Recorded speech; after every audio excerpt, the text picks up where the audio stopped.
की कहानी शुरू होती है एक छोटे से गांव में, जहां एक बच्चे का नाम था चिंटू। चिंटू बहुत ही बेबाक और मासूम बच्चा था। उसे अजीब चीजों में विश्वास नहीं था, जैसे कि भूत प्रेत और उनकी कहानियों में। एक दिन गांव में एक पुराने मकान की खबर फैल गई कि वहां पुराने समय से एक भूत रहता है।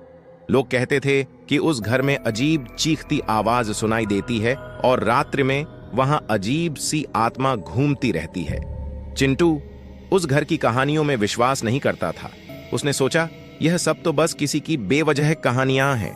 लेकिन एक दिन चिंटू को उस घर के पास जाते समय अचानक कुछ अजीब महसूस हुआ।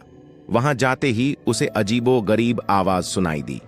वह थोड़ी डर गया, लेकिन फिर सोचा कि शायद यह भी किसी गलत फहमी का परिणाम है।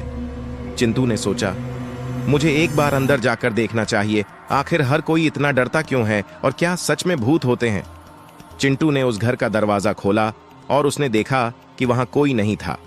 वह घर के भीतर गया और उसे कुछ अजीब महसूस होने लगा। थोड़ी देर बाद उसने एक छोटे से बच्चे को देखा जो बहुत ही डरा हुआ था। चिंटू ने उस बच्चे से पूछा, तुम यहां क्यों हो? क्या हुआ? बच्चा डर के बोला, मुझे भूत डराता है।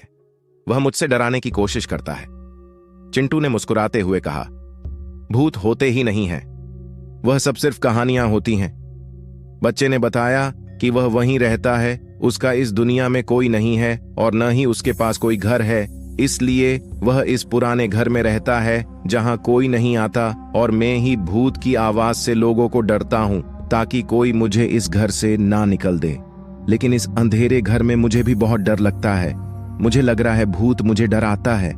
फिर चिंटू ने उस बच्चे को साथ लेकर घर लौटते हुए कहानी सुनाई कि कैसे भूत की कहानी सिर्फ मनोरंजन के लिए होती है और वो असली जीवन में नहीं होते। वह उस बच्चे को समझाते हुए बोला, डरो मत, जो भी हो वह तुम्हारे नजदीक होने के बावजूद तुम्हें कुछ नहीं कर सकता। उस दिन से उस बच्चे ने डरना छोड़ दिया और वह भूत की कहानी में विश्वास नहीं करने लगा। उसने समझा कि असली जीवन में ही असली चीजें होती हैं और भूतों जैसी कहानियां सिर्फ विचित्र कल्पनाओं का हिस्सा होती हैं। और वह चिंटू के साथ उसके घर में रहने लगा। अब कोई भूत से नहीं डरता था और सब खुश रहते थे। इस भूत की कहानी से हमें यह सीखने को मिलता है कि हमें अपने अंदर के डर को हराना चाहिए और वास्तविकता को स्वीकार करना चाहिए।